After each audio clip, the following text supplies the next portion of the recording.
Hello दोस्तों, welcome to my channel civil service mania. मैं स्निग्धा। आज हम पढ़ेंगे चैप्टर 2 का जो चैप्टर चल रहा था legendary city of India, Indian art and culture के नितिन सिंघानिया बुक के। तो ये 7 सिटी है, हमारे लेजेंडरी सिटी का नाम है मदुराई। ठीक है। सिक्स से लेकर 13 सेंचुरी के अंदर ये एक बहुत बेहतरीन सिटी के अंदर इंक्लूडेड था। तो मदुराई को ऑफन बोला जाता था Athens of the east and city of junction, जिसको कुदाल भी बोला जाता था। ठीक है। ये एक oldest continuously inhabited city in the world है, जहाँ पे मतलब एंशियंट टाइम से ही बहुत ही पॉपुलेटेड सिटी रहा है। ये बहुत ही फेमस सिटी रहा है। ये जो सिटी है ये तमिलनाडु का एक सिटी है on the bank of river Vaigai river.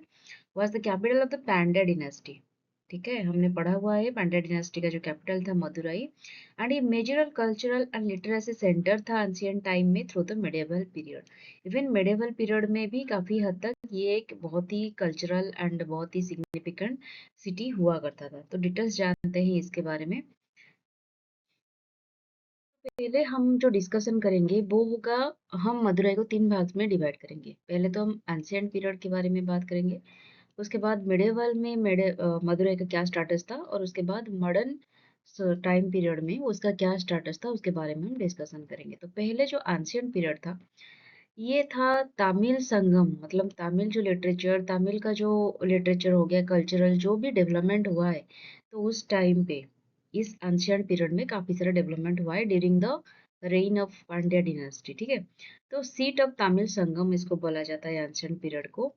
तो इसको जो मदुरई का जो एंशियंट हिस्ट्री है ये इनसेपरेबल है फ्रॉम पांड्यन डिनेस्टी, क्योंकि पांड्यन सबसे बहुत एक फेमस डिनेस्टी था एंशियंट पीरियड में दक्षिण भारत का। And flowering Tamil literature, sorry हाँ, इस टाइम पे तमिल लिटरेचर काफी हद तक डेवलपमेंट हुआ था। कुछ एपिग्राफिक एविडेंस भी मिलता है जो कि तमिल ब्राह्मीण इंस्क्रिप्शन से इंक्लूड हुआ है। Sorry, including Tamil Brahmi inscription, मतलब कुछ तमिल ब्राह्मी इंस्क्रिप्शन से भी हमें कुछ एपिग्राफिक एविडेंस मिले हैं जहाँ पे मदुराई को मैत्रेय हिसार के नाम पे जाना जाता था। ठीक है। तो पहले तो ये है कि मदुराई एक भेन्यू हुआ करता था, थर्ड तमिल संगम का भेन्यू हुआ करता था। इतना अच्छा सिटी था, ग्लोरियस सिटी था, लिटरेरी एकेडमी के नाम से जाना जाता था। It served as the patron city, मतलब यहाँ पे लगभग 449 पोएट्स कंपोज्ड किए गए हैं। The core of classical Tamil literature में लगभग इतने पोएट्स यहाँ पे कंपोज किए गए हैं, इंक्लूडिंग एटुथोकई, जिसको 8 एंथोलॉजीज भी बोला जाता है इंग्लिश में, एंड पाटू पाटू, जिसको 10 इडलीज भी बोला जाता है। तो ये सारे चीजें एंशियंट पीरियड में कंपोज किया गया था, हुआ मतलब मदुराई का इस तरह की एंशियंट पीरियड में इतना सिग्निफिकेंस था। लिटरेरी रेफरेंसेस के अगर हम बात करें तो शिलापट्टिकरम एक लिटरेरी सोर्स है जहाँ पे मदुरई के बारे में काफी सारे, उनके जो लिटरेरी रिसोर्सेस में मदुरई के बारे में काफी सारी चीजें लिखा हुआ है। यहाँ पे ये बताया गया है कि एक वक्त था जहाँ पे ये सिटी मतलब बर्न हुआ करता था कानागाई के द्वारा। मतलब सिटी इज बर्निंग बाय कानागाई, जो कि एक लेडी थी जिनकी हस्बैंड को अनजस्ट तरीके से मारा गया था, एग्जीक्यूट किया गया था बाय पांड्यन किंग। और इसके बारे में कि क्या हुआ था, कैसे हुआ था, इस लिटरेरी रेफरेंस से हमें मिलता है कुछ सोर्सेस। और एक चीज है कि अर्थशास्त्र एक लिटरेरी सोर्सेस है। हम हमें पता है अर्थशास्त्र किसने लिखा था, कौटिल्य, सबसे बड़े अर्थशास्त्र थे वो। और उन्होंने मेंशन किया था पांड्या कावाटकम, जिसमें उन्होंने ये बताया था कि कटन एंड पर्ल फैब्रिक्स जो होते हैं वो मदुराई रीजन से किस तरह से बिलोंग करते थे। ठीक है, किस तरह की मटेरियल की हुआ करती थी। इंडिका, इसके बारे में भी हमने पढ़ा हुआ है, जो कि मेगाथेंसेस लिखे थे इंडिका। और इसमें डिस्क्राइब किया गया था कि Pandyan kingdom as being ruled by a woman, मतलब उनके पीरियड में एक पांड्यन किंगडम को एक ओमेन रूल कर रहे थे जिनका नाम है क्वीन पांडाई। एंड ये पर्ल में इतना वेल्थ था ये एरिया। तो आज भी हम देखेंगे तो साउथ इंडिया में पर्ल बिजनेस काफी अच्छा खासा होता है। ठीक है। ट्रेड रिलेशन की अगर हम बात करें एंशियंट पीरियड में तो मदुरई एक मेजर हब हुआ करता था, पेपर रूट, जो ब्लैक पेपर है उसका रूट हुआ करता था। रोमन कॉइन्स भी यहाँ पे मिला है near Vaigai river basin. And Pliny and Ptolemy, ये जो दोनों है उनके एक अच्छे जर्नलिज्म, तो उनके जर्नलिज्म में ये माना जाता है कि इनका रोमन एम्पायर के साथ अच्छा खासा रिलेशन हुआ करता था, ट्रेड रिलेशन हुआ करता था। तो ये सारी चीजें हमें एंशिएंट पीरियड से देखने को मिलता है।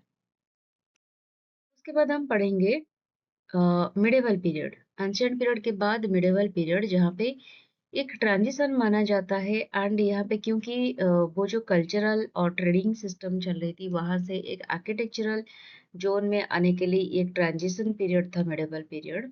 This Ira saw Madurai shift through various hands living a diverse architectural footprint. तो कैसे दिखते हैं? चोलो एंड पांड्या रिवाइवलरी होता है 10 से लेकर 13 सेंचुरी के बीच।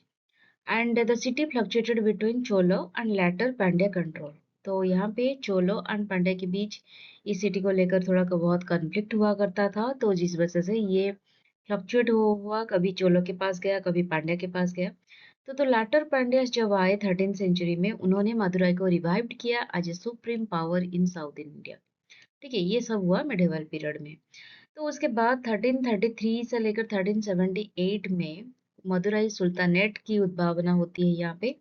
1311 में मलिक कफर, जो कि अलाउद्दीन खिलजी के जनरल थे, उन्होंने इस सिटी को रेड किया और this led to a short lived sultanate. तो यहाँ पे एक जो मलिक कफर कुछ दिनों तक यहाँ पे सुल्तानेट के हिसाब से काम करने लगे until it was annexed by Vijayanagara empire. तो कुछ दिनों के बाद विजयनगर एम्पायर इसको अनेक्स करते हैं। उसके बाद ये सिटी आ जाता है नायक डिनास्टी के पास, जो कि एक गोल्डन एज माना जाता है इस सिटी का, फ्रॉम 1529 से। ठीक है, तो मदुराई नायकस, उनको जो नायक डिनास्टी यहाँ पे रूल करने लगे, उनको बोला गया मदुराई नायक्स। तो ये ओरिजिनली गवर्न होते थे बाय विजयनगर। ठीक है, और उसके बाद विजयनगर से इंडिपेंडेंट हो गए ये नायक डिनास्टी इन 1529। तो उसके बाद तिरुमलाई नायक, जो कि मोस्ट फेमस रूलर हुए, जो उन्होंने बिल्ड किया एक तिरुमलाई नायक महल 1636 में, which blended Dravidian, Islamic and European architectural style.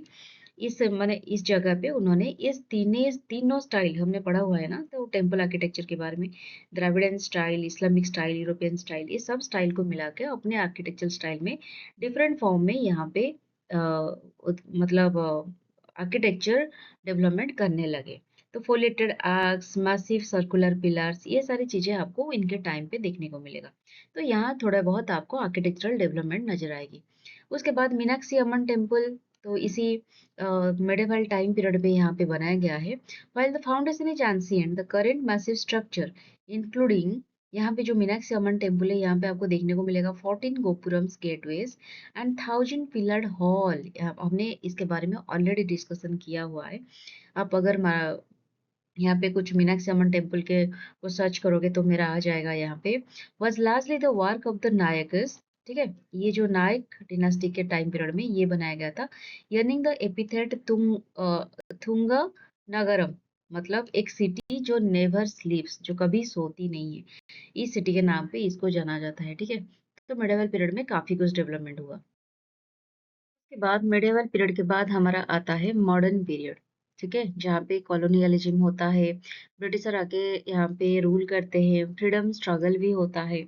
तो इस टाइम पे क्या होता है, इन 1801 मदुराई ब्रिटिश स्टेट ईस्ट और इंडिया कंपनी के अंडर आ जाता है। ठीक है, it become a centre for textile industry, क्योंकि यहाँ पे कॉटन अच्छी खासी ग्रो हुआ करती थी, तो इसी वजह से टेक्सटाइल इंडस्ट्री का सेंटर बन गया और एक की administrative hub in the Madras presidency.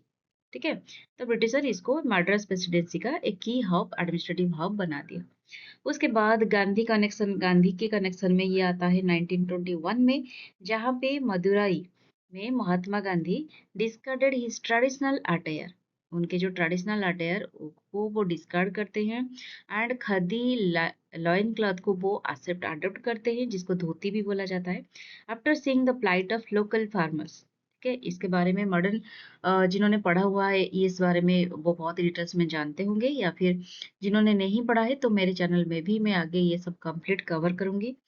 तो ये बस आपको जानना है कि this was a pivotal moment in his dynasty, sorry in his identity as a leader of the masses. तो इसके बाद गांधी जी को एक लीडर के हिसाब से माना गया, क्योंकि ये एक मासिव सक्सेस था उनके लिए। और मॉडर्न पीरियड में और एक टेम्पल एंट्री मूवमेंट भी हुआ था मदुराई में 1939 में, जहाँ पे ए वैद्यनाथ आयर, जो कि led a historic entry of Dalit into Meenakshi temple. तो मीनाक्षी टेम्पल में जो दलित को एंट्री नहीं हुआ हो रहा था, नहीं किया जा रहा था, तो वो क्या किए, जो ये आयर थे वैद्यनाथ आयर, उन्होंने एक हिस्टोरिक मोमेंट यहाँ पे खड़ी कर दी, दलित को एंट्री करा दिया। ए लैंडमार्क इवेंट इसको माना जाता है in the social reform movement of south India. तो इस तरह से मदुराई के काफी सारे सिग्निफिकेंस हुआ करता था हिस्ट्री में। तो की एस्पेक्ट की अगर हम बात करें मदुराई की, तो ये near the river bank, Vaigai river bank में सिचुएटेड है। आर्किटेक्चर की अगर हम बात करें तो famous Nayak Nayak style architecture यहाँ पे आपको देखने को मिलेगा, जो कि है लॉन्ग कॉरिडोर्स, प्रकरमस इसको भी बोलते हैं। मासिव गोपुरम आपको देखने को मिलेगा, अडर्न विथ स्टुको फिगर्स, ठीक है। फेस्टिवल में सबसे फेमस है चितिराई फेस्टिवल, जो कि reenacting the wedding of Meenakshi and Sundareshwar, जो शिव पार्वती जी का जो शिव जी और पार्वती जी का जो विवाह होता है, वो यहाँ पे बहुत धूमधाम से पालन किया जाता है, जिसको चित्राई फेस्टिवल भी बोलते हैं। माँ मीनाक्षी एंड सुंदरेश्वर, जो भगवान लॉर्ड शिव जी का एक रूप है, तो उनको उनकी मैरिज सेरेमनी को सेलिब्रेट किया जाता है। Is a case study of for cultural integration, Shaivism and Vaishnavism, ठीक है। तो GI tag and urban planning की अगर हम बात करें, जो मदुराई मली, जिसको जास्मीन बोला जाता है, ये जीआई टैग में अभी है। एंड सुनगुड़ी सारीज, ठीक है, ज्योग्राफिकल प्रोटेक्टेड प्रोडक्ट के नाम से इसको जाना जाता है। तो ये दोनों आप याद रखिएगा, एमसीक्यू में आ सकता है। अर्बन प्लानिंग में अगर आप देखोगे तो old cities planned in the shape of a lotus, एक लोटस के फॉर्म में इसको शेप किया गया है इस सिटी को, with street forming concentric squares around Meenakshi temple. तो मीनाक्षी टेम्पल के सराउंडिंग एक कंसेंट्रिक स्क्वायर के प्लेटफॉर्म में इसको बनाया गया है, जिसको शिल्पा शास्त्र प्रिंसिपल्स के आधार पर इसको बनाया गया है। तो ये है हमारी मदुराई सिटी के बारे में एवरी डिटेल्स इंफॉर्मेशन। एंड उसके बाद हम नेक्स्ट डिस्कस करेंगे अयोध्या के बारे में। तब तक के लिए stay tuned with my channel. Tata bye bye, take care.